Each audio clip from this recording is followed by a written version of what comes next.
We are living in the age of economic security. In some ways, the path to prosperity, especially for the American middle class, seems to be narrowing amid a full spectrum contest with China, decades of industrial hollowing out, and deep political polarization. And yet in other ways, American technological and financial innovation, AI, chips, stablecoin, is pushing the frontier with tremendous promise for renewed growth and global influence. It's not always clear how these cross-currents will net out. What is clear is that big challenges require big ideas and a politics capable of translating them into action. Too often we confront real problems with non-solutions, frankly like tariffs that channel frustration over deindustrialization but undermine long-term competitiveness. And in other cases, we know the solutions, for example on fiscal deficits, but we lack the political will to implement them. On this episode of Betting on America, we will ask what serious solutions could look like on populism and trade, fiscal deficits, the dollar, and the future of the US-China competition. And we'll ask that of someone who has been at the center of these debates for decades, former Speaker of the House and CSIS board member Paul Ryan. I'm Navin Girishankar, and welcome to this episode of Betting on America.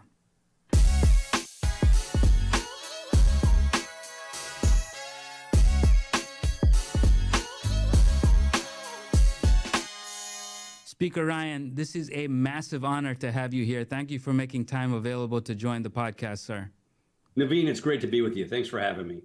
Well, listen, one of the things I've been thinking about is how complex the challenges are that we face. There's, on the one hand, risks, big risks around the US-China competition, the hollowing out of our industrial base, worries about where the middle class is going to go. On the other hand, there's tremendous technological innovation, financial innovation, and how these cross currents net out is to be seen. And what is important is that we have a lot of great ideas to solve these problems. And so I've been reading a lot of what you've been putting out recently, and I figured this would be a great opportunity to get your view on a number of issues, from populism to trade to fiscal deficits to stablecoin. So if you'll be patient with me as I walk through this, I'd love to get your thoughts on these things. All right, you just take me for the ride. I'll go with you. All right, big picture populism. We are in an era of economic security, but we are also in an era of widespread populism throughout the advanced economies of the world and even in other economies. How do you make sense of this? And you've been at the center of American politics for a long time, and what is it that is actually happening, and how should we make sense of this, both from the left and the right? The internet. I mean, to be candid, we've always had economic issues, struggles. We went through the Great Recession. We've had pretty, slow growth after that. Real income growth for the lower income quintiles wasn't so good. People were slipping behind. Then we had a bunch of inflation on top of that. So clearly, there was, a good precondition for economic populism to begin with. Europe, a little bit different. They have economic stagnation in addition to, a big migratory, migration patterns.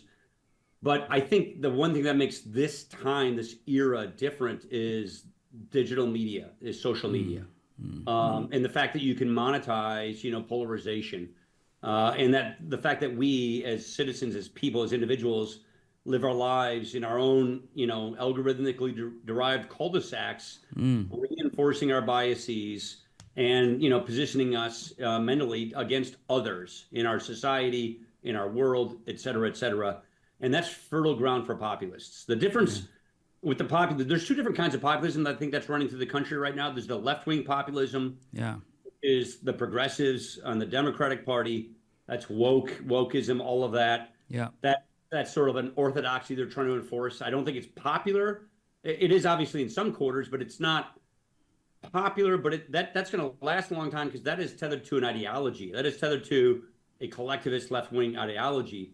The populism on the right side is less ideological, less rooted in principle, and more of a reactionary populism, really kind of tied to the cult of personality of Donald Trump. I think the populism on the right is a little more situational and a little more temperate than it is on the left. Because if you have a populism that's not tethered to principles, or to certain policies, it's sort of it runs its course pretty fast because it doesn't produce the kinds of policies that solve problems that address the concerns which were the rise of the populism in the first place. Yeah. So I think on the right, the populism runs its course, and the question is what replaces it. That's the key question. Yeah. On the left, it's a little more stickier populism because it's more rooted in ideology. I just think that it's an ideology that is too far apart from too many people in this country. Yeah. So I think we have two populisms, one that's fleeting and one that's limiting in its ability to grow. Yeah. Well, you said a couple of things there. Let me just tease this out. My sense, and I want to get your reaction to this, is that populists are really good at identifying problems. Absolutely. They're not very good at solutions. And that goes Speaking for to the left and the right. They're great on empathy. They're great on they're great on manipulating the emotions that are the darker emotions, fear, envy, hatred, that kind of stuff. Not great on delivering the solutions. Because again, in my opinion, the left-wing populism doesn't work. And on the right, it's really not tethered to core principles. Yeah. So so you're not using core principles to come up with solutions to fit the time to solve problems. You're basically just screaming about the problems. You're basically giving voice to the problems without actually offering the solution.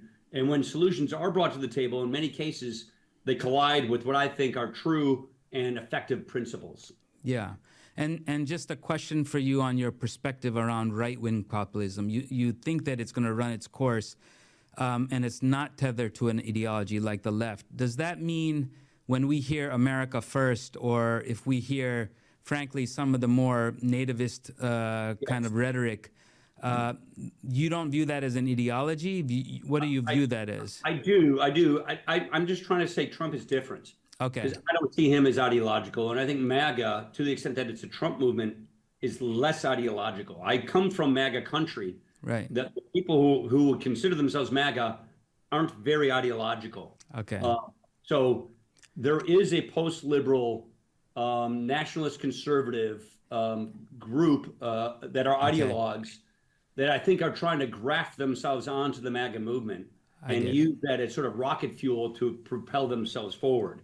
I'm an old supply side, limited government, classical liberal, traditional conservative. Yeah. And I'm an old think tanker. Before I was elected to Congress, that's what I did.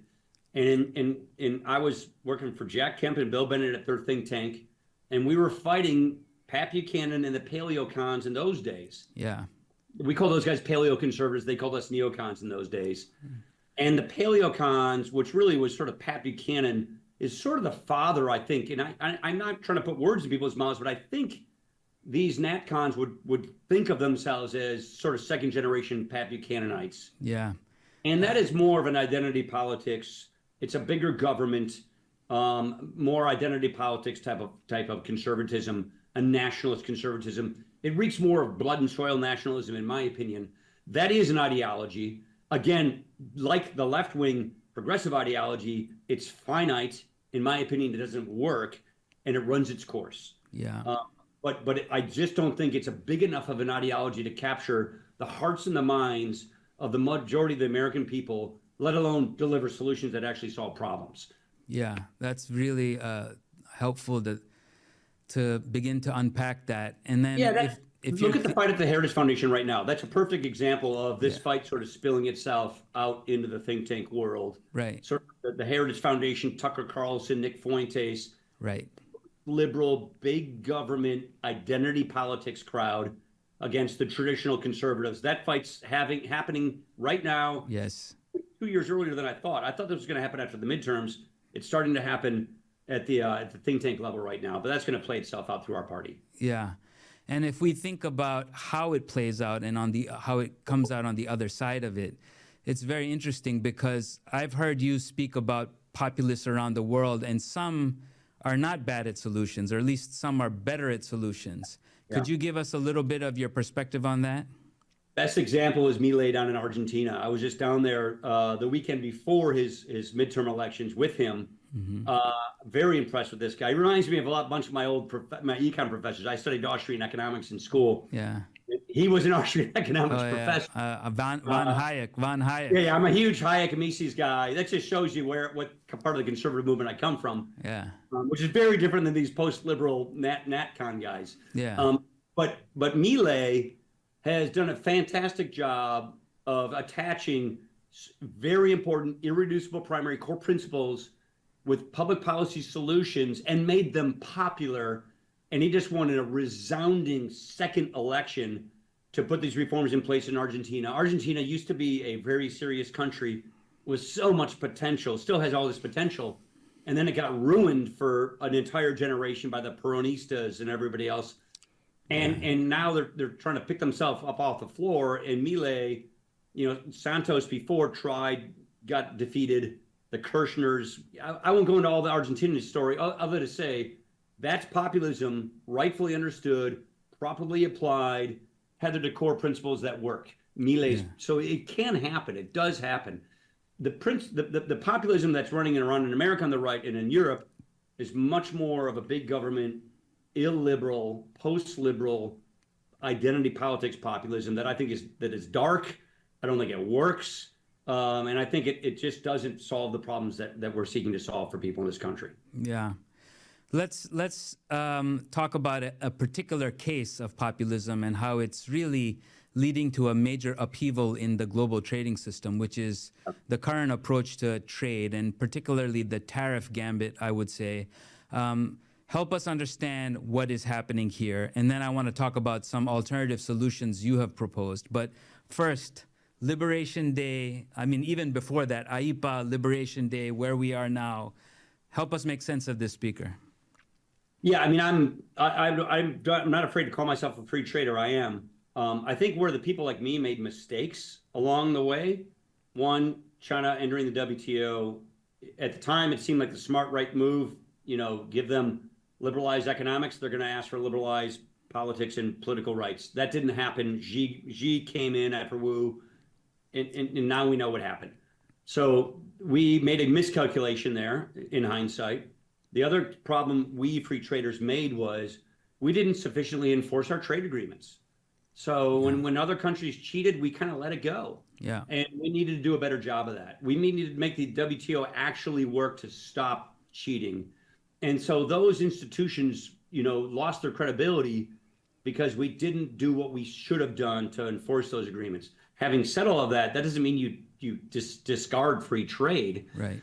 But those mistakes and the populism that can come with all the other things that happen in society, you can blame, trade, which obviously trade deserves some of the blame for the dislocation, but not all of the blame.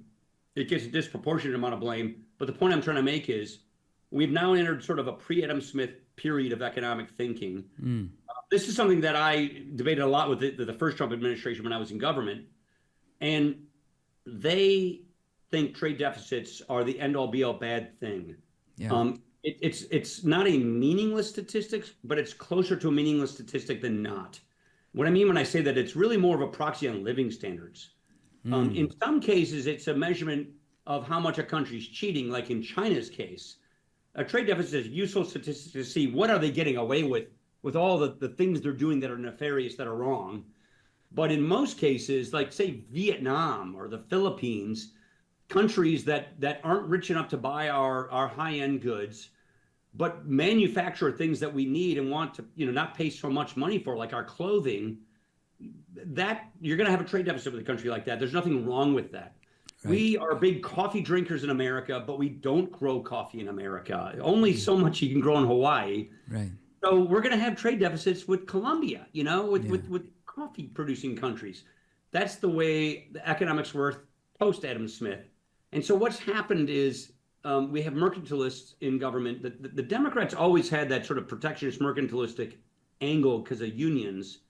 But now the establishment of our party, which is the president and MAGA, they're very mercantilistic. And I think it's a view of economics and of trade as if it's a zero-sum game, that there's a winner and that there's a loser. I just don't see things like that. I don't think life is like that. I don't think economics is like that, and trade is not like that. Yeah. The reason people voluntarily trade with one another is because they both benefit from it. It's win-win. It's positive sum. Yes. And that win-win, positive sum game can make everyone better off. Specialization, customization, comparative advantage, all those things work. The question is, do we get reciprocal access? If we give someone access to our markets, do we get access to their markets? Right. Very good question. And whenever the president says things like that, I'm excited that he's going there. But I don't think that that's what's happening right now. What happened with Liberation Day is I think it kind of punctuated the end of Pax Americana. On the sort of right-wing populist worldview of this, they think that was a bad thing, Pax Americana, meaning the post-World War II era, where we, the United States, led the world to the most peaceful, prosperous era in human history. Yeah. And yes, we could have done some things better on trade and the rest. The point is not to throw all that out, the baby out with the bathwater, but I think that that's what Liberation Day attempted to do. IEPA is the law they used to do it. That is not what the law was designed for. It's a sanctions law. It's not a tariffing law. Congress never intended that to happen. I'm pretty clear about that. I was a Ways Means guy. I used to chair the committee. That's the trade committee. Spent a lot of my time in this area. Yeah. So I think the president rightfully should lose in court. But if he loses the IEPA case in court, which I think he does, he should, in my opinion, they're going to dual track 232, 201, all these other things. And they're going to go down these other paths. It won't be as clean and easy as IEPA was, but it's still more tariffs. It's more uncertainty. It's a little uncertain with the other countries what it's going to look like. Yeah. So I think we just have a choppy, bumpy road ahead of us on trade. And I do think it's a mistake. I think the trading with our allies and the other democracies to work together to write the rules of the 21st century global economy, to join forces to take on the tyrannies like China, like Russia and the rest, to me is a far better position to take than what we have right now. And we're going to lose market share. 96% of the people in the world are in all the other countries. That means if we want to have a mature, growing economy, if we want to bring manufacturing jobs back, we can't just make and sell stuff to ourselves. We have to sell it to the rest of the world. Yeah. And if we're not getting trade agreements to open up those markets, we're going to be losing because all the other countries are getting trade agreements with one another. The one thing Liberation Day did do is it triggered a bunch of real conversations between countries that weren't talking to get free trade agreements. And that means if we're not going to get involved in that game soon, we're going to be on the outside looking in, where there are going to be bilateral, multilateral deals with better trade agreements among other countries that we don't have access to. And I think that's gonna harm us long term. Such a great run through that whole set of issues. I did that as fast as I could. I don't know. No, but it's great. But let me just pick a couple of points because I just want to emphasize that for people who are listening. One is that in the beginning of the administration, you heard different people in the administration describe the tariff strategy differently. So President Trump has at times talked about a deal of all deals with the Chinese, which then he would strike, and then he would use that to deal with the rest of the countries who he felt were taking advantage of us. Secretary Bessent has talked about an encirclement strategy with the U.S. and allies that then get together and negotiate with the Chinese. Where we are now is neither of those things. And so we are simply left more isolated. And I think that's what you're saying, which is other countries are continuing to do free trade agreements with each other, deepen economic integration. And frankly, there's a U.S. hedge on the part of other countries, even our allies, because they recognize they can't go through this again. Is that a fair assessment of what you're saying? I would add a third.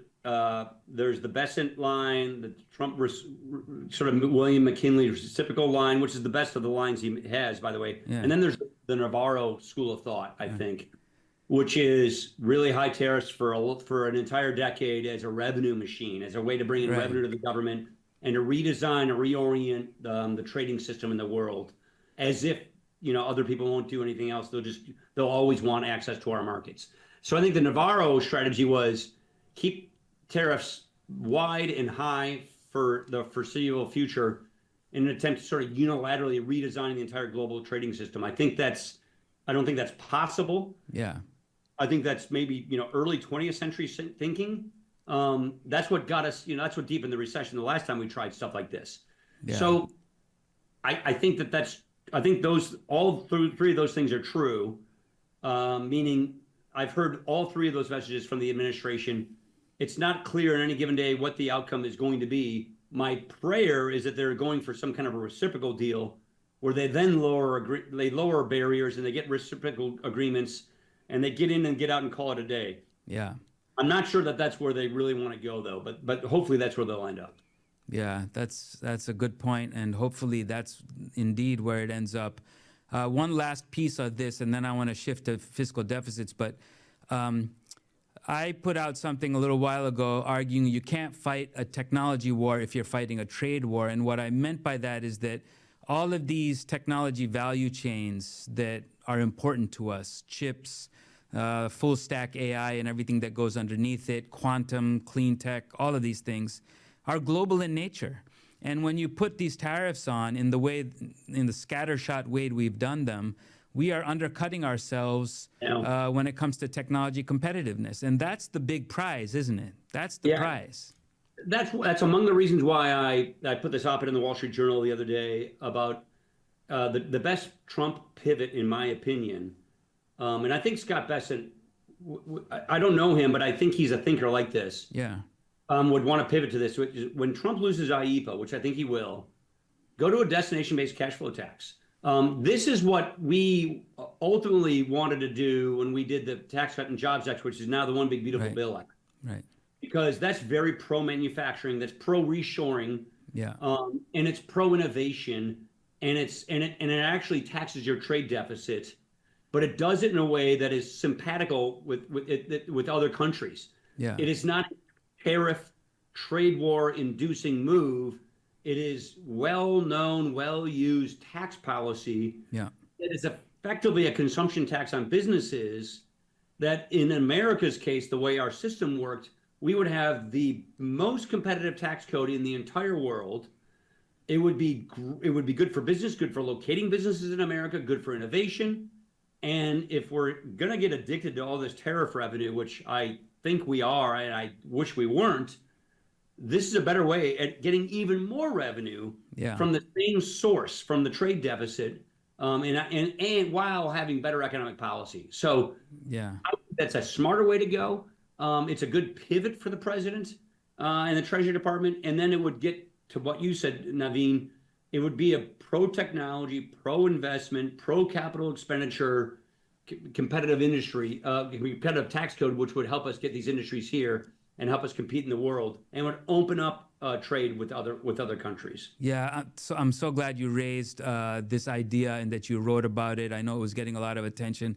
Could you speak or just tell us I think there are 2 or 3 key components of that proposal, if you could just highlight them for folks who are listening. Yeah, I would keep the income tax for individuals, but I would switch the way we tax businesses, corporations and pass-throughs, like LLCs, to a cash flow tax. And a cash flow tax means you expense all of your expensing in year one, full capital expensing, and you pay a tax on your net profits, your net cash flow profits.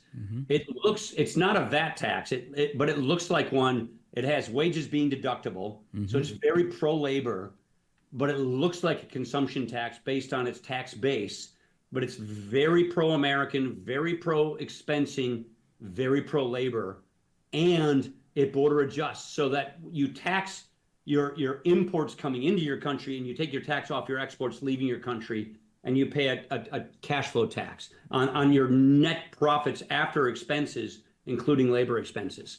So I think it's just very good work, very pro-worker, pro-American industry, and pro-competitiveness. And you tax that trade deficit, that big trade deficit we have. Yeah, I'm going to put the link. It gets you more revenue. Yeah, I'm going to put the link to your Wall Street Journal piece on this because I think it deserves a lot of attention, and thank you for raising that. Sure. Now, let's shift to the broader fiscal issues. Some people would say the trade deficit is in part a function of your fiscal deficit, and you've been a national leader on this for decades, and things are now worse than they were even a few years ago. There's been a lot of commentary on this. My former boss, Ray Dalio, has written extensively about his 3% of GDP plan. Give us your thoughts. We're around 6% of GDP now. My goodness, more and more debt service. Tell us what we should be doing. Well, first I read that book. I read Ray's book, and he's right about that, and he's spot on. And look, in my day, getting to 3% of GDP, that was too high. These days it would be amazing. Um, Let me put it this way. This to me is the most predictable economic crisis we have ever had as a country. Most of our economic crises pop up on us, unforeseen, like the Great Recession, when the mortgage markets melted down, or COVID. This is predictable. And it's not as if the rest of the world is going to keep floating our bonds at cheap prices if they don't think we're going to get our debt under control. If the world concludes that America is going to print money to pay its debts, then we're not going to have these kind of exorbitant lower interest rates. Dollar dominance will be lost, and bad things will happen to the American people. Yeah. So the driver of our debt, regrettably, though, is it's all those programs that are on autopilot. On we call it mandatory spending. It's our social contract. Right. There's a good news in this story, though. The good news in the good news, bad news stories. The bad news is our debt is getting out of control. It's growing very fast because boomers are retiring, and it's starting. The markets will start to conclude we're not going to pay our debt back without monetizing our debt, and we'll have a spike in yields in the bond markets. We'll have high interest rates and a recession, if not something worse than that. Yeah. Good news is, I think politically, and I know you want to talk about political polarization, but there's one thing that I don't think is that polarizing, because you see the populists on both sides of the party, saying that they want the social contract. Right. And I believe everyone does. What I mean when I say the social contract, I think Republicans and Democrats, we litigated this a lot in the 20th century. The jury is in on the American voter and on the political parties.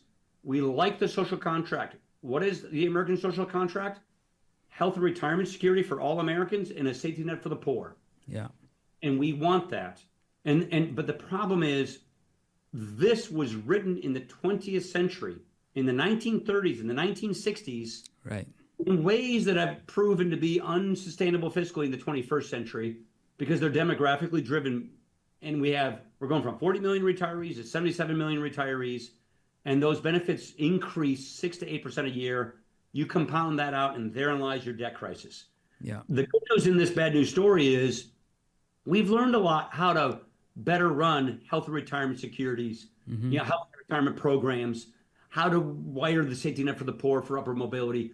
We've learned so much more in our private economy about how to better manage these things, that if only we could apply those lessons to the management of these programs, we could still serve the benefit. We could still meet the mission of the social contract, maintain the social contract for the 21st century without bankrupting the country and having a debt crisis. The problem is our politics are too fundamentally unserious. Yeah. Populists don't want to be seen touching these programs, and therefore they do nothing, and we get closer to a debt crisis. Medicare and Social Security go broke in 2032. Yeah. That's not even 10 years away. Yes. We have the pending insolvency of these incredibly important trust funds that are coming, but the populists in both our parties do nothing about it because they think it's not going to help them win elections. Right. And that's the problem with unprincipled populism. Its destination is not some achievable principle or policy. It's winning elections, being popular. Yeah. So that's when you have unprincipled populism. And that's what we have right now. So I think the good news in this is, if we ever get our politics serious enough, I think we know what we need to do to tackle this problem. And the good news on healthcare technology and markets and artificial intelligence and the power of compound interest and private markets for savings, all of those things can be better harnessed and put to good use in making these programs work and delivering these benefits in the 21st century, and doing it in a way that we don't totally bankrupt our kids. Yeah, so well stated. And I think that if we can agree on what the goal is, which you just stated, then there are a number of ways to get to that goal, and that's worthy of debate. And I just think that sometimes we forget what the goal is. And I think, as you're saying, and maybe I'm overstating it, but the closest thing to a silver bullet right now is fiscal adjustment. The closest thing to a silver bullet for our economic security, which is growth, our vulnerability to creditors, some of whom are not friendly, and frankly, our global influence is what you just said. And I can imagine Democrats and Republicans and independents could agree with that. I I think don't think so. that's controversial. I think so. I think that's right. So, from my side of the aisle, for the Republicans, the 20th century is over, and the relitigating the New Deal and the Great Society is done. We absorb those things, and we want them. And we can. There's no point of relitigating that. My party's already there. Right. There isn't a Republican in Congress that says, I don't like Medicare and Social Security. Nobody says that. Nobody thinks that. Or Medicaid. Right. The problem on the Democrat, for the left, in my opinion, is they're still too reticent to allow the private sector to be involved in delivering these benefits. They still want it to be government-granted rights, government-run programs. The problem is that doesn't work. And in healthcare's case, it leads to rationing, which is just something that's anathema to what America stands for. So we have learned so much more in the private sector how to better deliver these types of benefits, healthcare and retirement savings, even wiring the safety net. There's so much technology and so much that we've learned that if the left could allow private providers to help provide these benefits in a very competitive way using choice and competition, I believe you can solve a lot of these problems. I think my party's there. I'm just not so sure the left's there yet.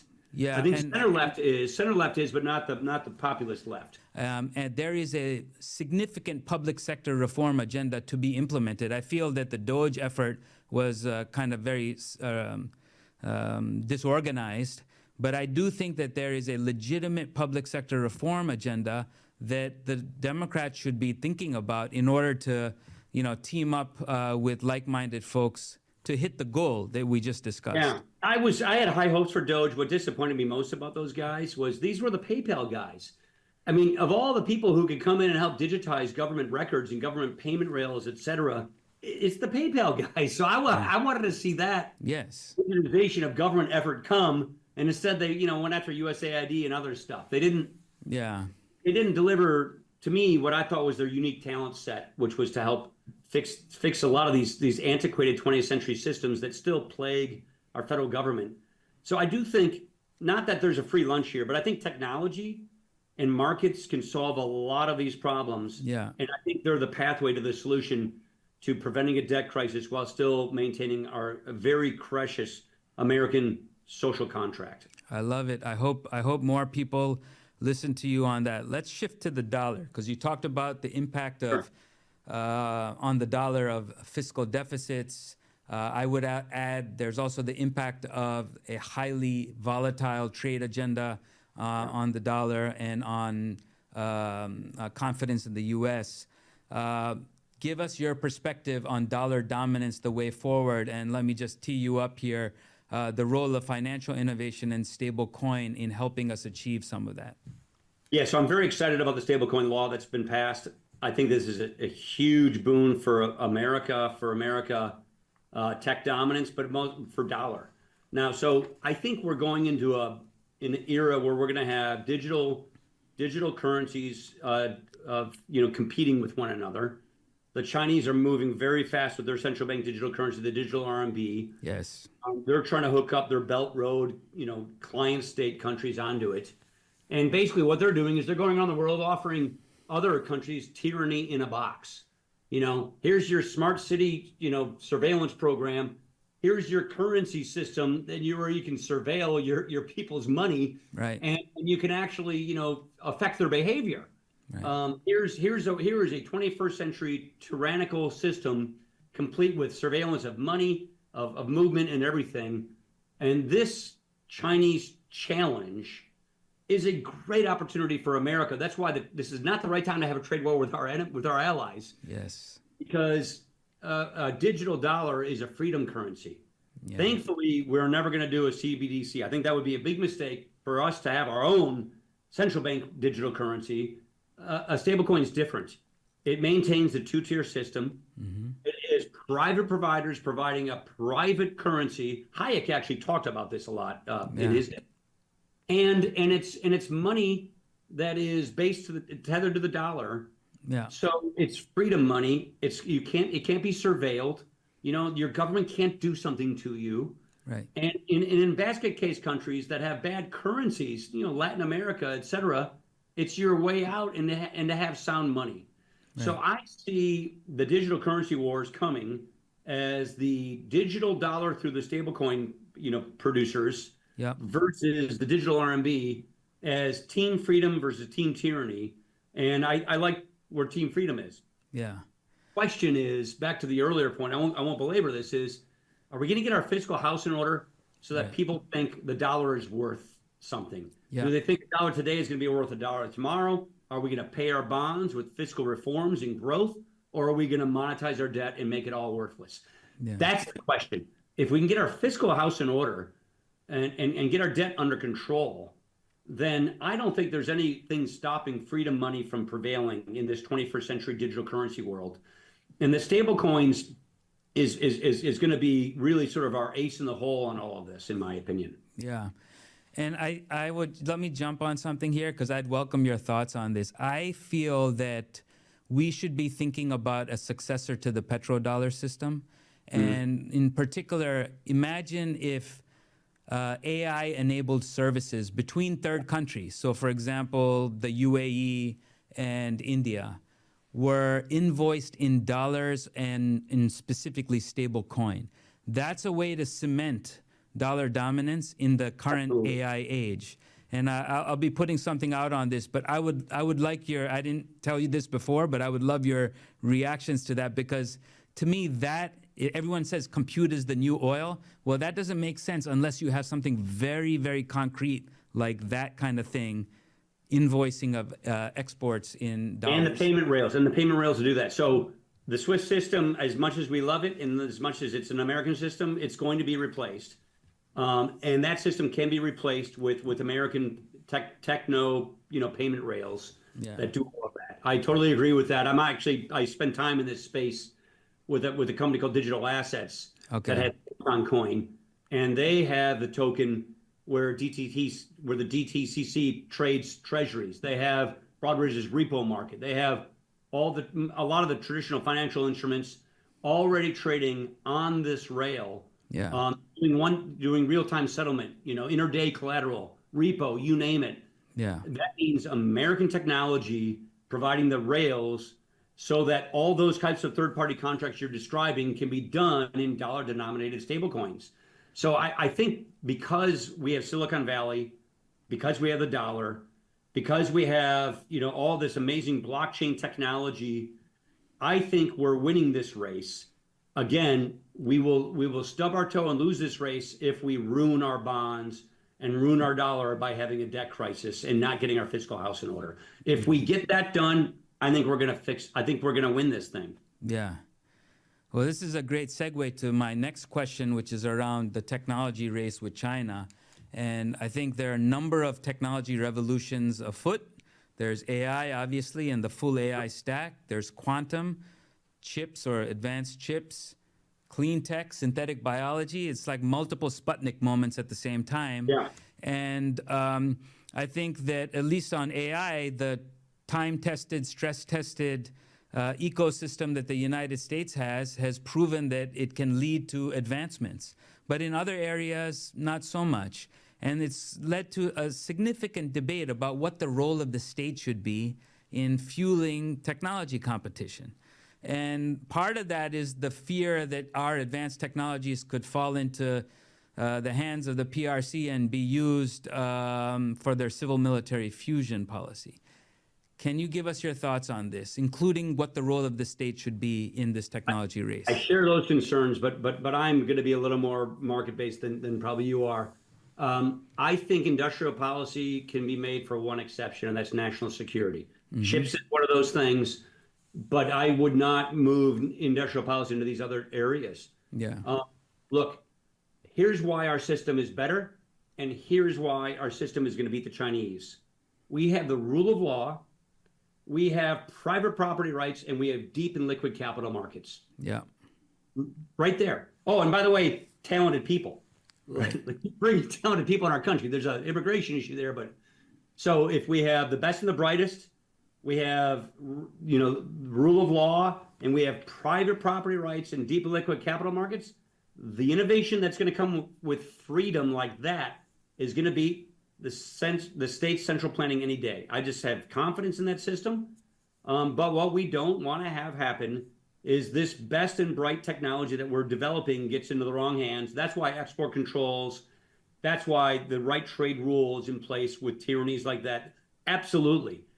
So I do agree with decoupling on a lot of stuff with China, not the entire economy. That would be dumb and ridiculous and needlessly you make us both poor.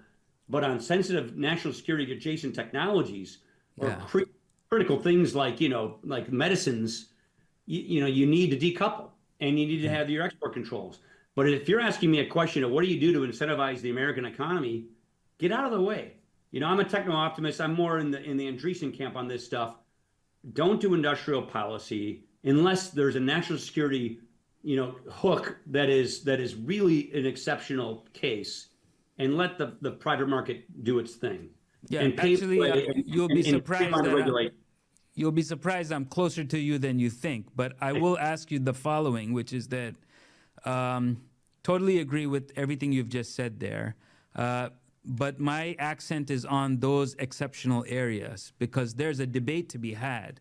I'll give you an example. I actually spoke to David Yulovich from Andreessen Horowitz, and I'm very interested in what is emerging as a national interest investing movement among private investors. I think they're moving into capital-intensive stuff that they didn't do before. Very, very interesting. And so you'll have exceptional cases like that where they do that. The challenge is what happens when it's not systematic, meaning you have existing areas like valleys of death and so on and so forth. How do you solve that problem? Yeah, that's a good question. So I know those guys pretty well. They have their American Dynamism Fund. Right. They're not the only ones, by the way. A lot of people do. My own private equity firm, we're investing in the defense industrial base. Yes. Because we're patriots and we want to put money into those suppliers that are up in the tier 2, tier 3 area that are small. We want to professionalize them, get capital, so the throughput of the arsenal of democracy is faster, like it needs to be. Yeah. And we're putting private capital there, but that's the point. Private capital. We're making choices. Yes. We're making choices as Americans, as patriots, but also as capitalists. Right. And so are the VCs. So I think you can do tax policy. That's pretty good. Maybe you can do investment tax credits. You can do, regulatory relief. But the last thing I think you should do is sit in Washington and pick and choose winners and losers. Yeah. So if a company goes to the valley of death, it goes to the valley of death. It doesn't survive. It didn't get through its D round, its E round, or whatever. Yeah. Maybe it just wasn't the winner. Somebody else is going to win. That's capitalism. There's downsides. But if the government tries to pick the cylinders of the day, I just think it's going to blow up in our face. Yeah. No, Look at Japan. Japan's got 2 lost decades trying to do this stuff. It just doesn't work. So I think, again, back to my original premise, good liquid capital markets, clear rules, easy regulations, that's what you need. And then you have a bunch of people, not just Mark Andreessen and Ben Horowitz, but there are thousands of investors pushing money into this space, because they know that this is the future. Yes, and then it just becomes what they need. So just don't tax them too much. That's the point. And then it just becomes a structuring play in the private sector, which I think is fair. I guess I would just I just want to make sure we're crystal clear on what you're saying. If you're in a particular technology area where the Chinese are basically subsidizing and they're throwing money at it, and I'm not saying they're efficient, but they have more money to throw at it, and we don't, and we are competing around the world. In some cases, in many cases, we are at a disadvantage relative to the Chinese. Yeah. So it's like that classic Boeing versus Airbus case in graduate school. Let's just say rare earth processing. Let's just go there, lithium or something like that. Yeah. That is a case where you can put out some tax incentives, like investment tax credits. Right.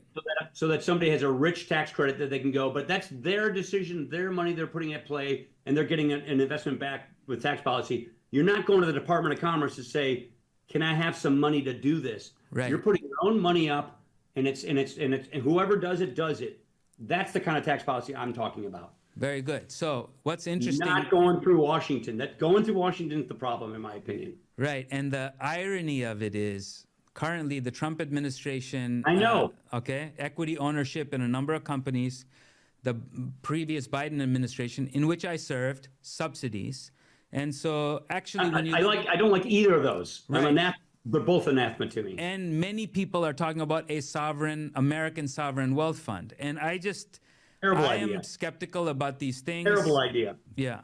Well, The give me your corruption- view on why is that a terrible Corruption, idea? I mean, that would be first of all, you have to cash flow to have a sovereign wealth fund. You have to be a country with a surplus to have a sovereign wealth fund. We don't have that. We've got Medicare, Medicaid, and Social Security to deal with. Right. We don't even have that money. Right. Second, do you really want me to spend all the time saying why it's a bad idea? It's a bad idea I just want to for make lots it of reasons. Here's the problem. Like across the political spectrum, everyone is looking for they're looking for a problem and they have a solution. And that solution is something like this. So I just want to make sure that people who are listening to this are clear. Like there are alternative pathways to that solution. There are alternatives. That is private capital with good regulations, good tax policy can find the winners. Let people if you're going to lose money, don't lose taxpayer money, lose private capital money, and let the payoff be there. Yeah. I think good things are happening. We're bringing Silicon Valley economics to the defense procurement system, Yeah. to our innovation system. That's good, and that's how we're going to beat the Chinese and win this stuff. But if you're asking me, look, both parties are big government parties as far as I'm concerned right now.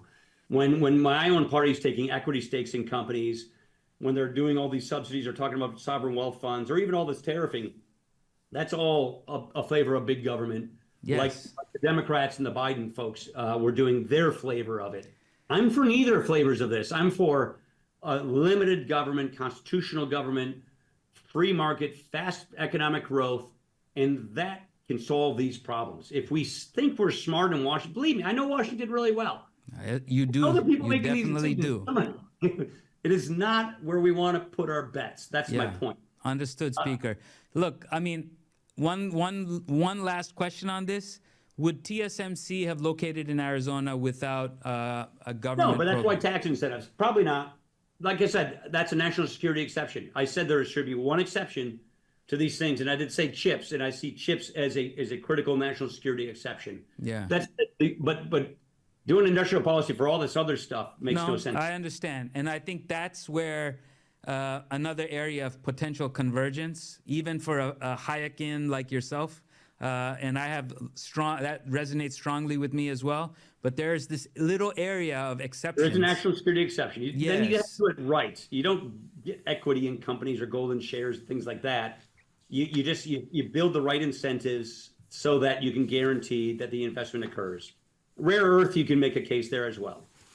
Okay, let's bring it home with politics. I love this. So how do we get out of the situation we're in terms of the polarization and, frankly, the difficulty in just having, hopefully, these kinds of conversations on good solutions? Because we agree on the goal. How do we get there? We're in a bit of a partisan doom spiral right now. I'm an old House guy, so when you're redoing, congressional boundaries in the middle of a decade, that's about as partisan as it gets. So I think it's going to get worse before it gets better. My thesis on this is the populism that we see on both sides, the sort of nationalist, populist, blood and soil populism doesn't work. It's illiberal. It grabs onto identity politics. Yeah. The left-wing policy, that stuff doesn't work. It's big government. It's ineffective. It grabs onto identity politics. Yeah. Both of these populisms are morally relativistic populisms. What really horrifies me as a traditional conservative the most is in my entire career, if you asked me the biggest problem I thought we were facing as a country, and that I fought as a conservative, what the debt, or China, it was moral relativism. And now I am seeing both political parties practicing and gravitating and amplifying moral relativism. Yeah. That's very disheartening. It takes us down really bad roads. And so my hope and my thesis at the end of the day is these populisms that are predicated upon moral relativism, predicated upon identity politics, which means polarization, don't solve problems. Yeah. And the American people are going to get tired of being promised solutions and seeing nothing being delivered, and are going to get fatigued of no problems being solved and hating each other. So I think the political gold is going to be for the political person or the party that skates to where the puck should be, and you can try to make the puck go there. I'm sorry, I'm from Wisconsin. I speak in hockey terms. That's good. And that is, I call it Reagan 2.0. I think there is going to be soon a hunger for problems being solved and people not being hated, meaning anti-polarization, an inspiring, pro-growth, optimistic, inclusive brand of politics that actually, like Milei in Argentina as an example, is popular but predicated upon principles that bring solutions to solve problems. That brand of politics, that type of political moment, it's there. We just have to get there. We're not there now. We're not going to be there in a couple of years, but I think we're going to get there. Reagan replaced Carter. Nothing wrong. Jimmy Carter was a nice human being, a good person. We had the wrong ideas. Yeah. You know, we go through these populist moments every 75 years or so. You know, Woodrow Wilson, the progressives back in the day, you know, Andrew Jackson before then. We've had these populist moments. They don't deliver the goods. And I think at the end of the day, and what makes me hesitate a little bit is we've never had this sort of political polarization because of social media, the internet, and digitization. That's a new challenge for society. Yeah. We're going to have to work our way through that. How do we come together? How do we not hate each other? How do we defeat the algorithms and have sort of an inclusive problem-solving politics? Because the funny thing about this is we know what we need to do to fix these problems. I'm not saying I have all the answers. I'm saying we collectively as a country can fix our problems. And that's the great thing about America. Most other countries need some other country to do something for them to get what they need. We don't need that. Yeah. We can solve all of our problems as Americans inside of our own country within our own political system. We have all that we need to do that. We just got to get better politics. And I think that realization will eventually dawn to us, come upon us, and we'll get there. That's a powerful message, inspiring. We talked about all kinds of technical issues, but we ended on the goodness of people. And I really appreciate your saying everything you just said. And I am very, very thankful for your taking the time. You've been very generous with your time and insights, Speaker. And keep doing what you're doing and keep speaking about these things, because I believe collectively we will get there. Thank you, sir. All right, Navin, nice to see you. I don't know when this is airing, but go Packers. I'm an Eagles fan. Gotta say it. Thank you for joining today's enlightening conversation with Speaker Paul Ryan. You can listen to this podcast and others on CSIS.org or wherever you get your podcasts. This is Navin Girishankar, reminding you that everyone has a role to play in the tech race. And remember what Speaker Ryan said. Thank you very much.